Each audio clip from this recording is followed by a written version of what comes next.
They say lightning never strikes the same place twice, but that rule does not apply to hurricanes. They do what they want. And sometimes they'll pick a spot and they'll pound it again and again and again, like Louisiana in 2020 and 2021. 4 hurricanes in just over a year, starting with the mighty Laura. And 3 years later, this smashed high-rise towers over Lake Charles, a grim monument to the wrath of Laura and the year that Louisiana couldn't catch a break.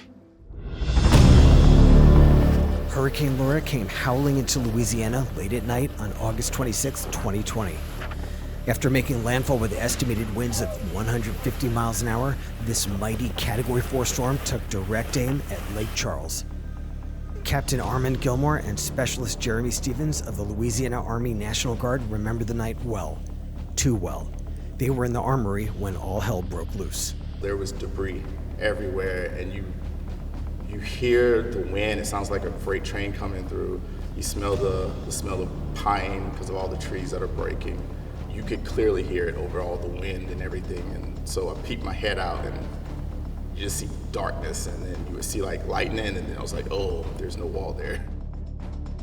And I just remember it being extremely thunderous.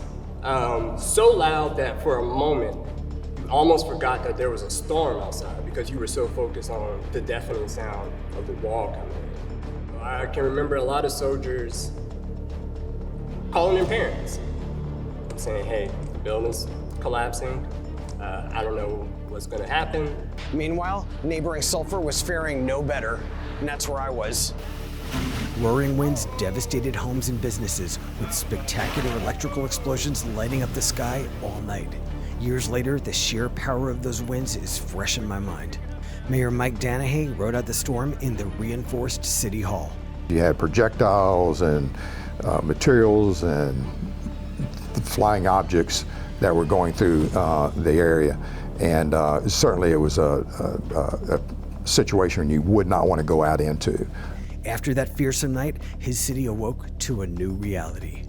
We were able to step out immediately at dawn and see what had taken place. And it was astounding what kind of damage a storm of that nature can do. We had telephone poles down, we had structures destroyed, a lot of trees down on buildings and homes, and so and the roadways were almost impassable.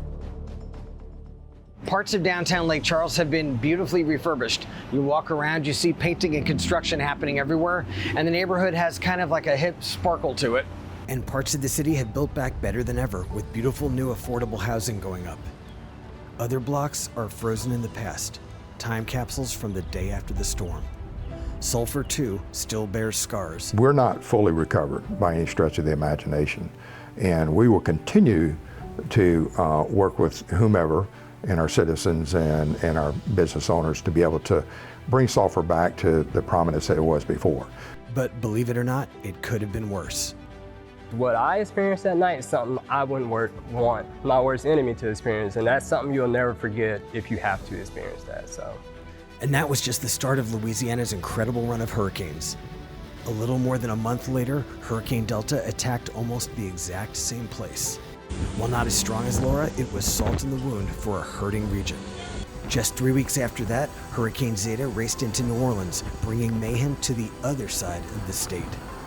And then, almost exactly a year after Laura, another monster Category 4 assaulted the state.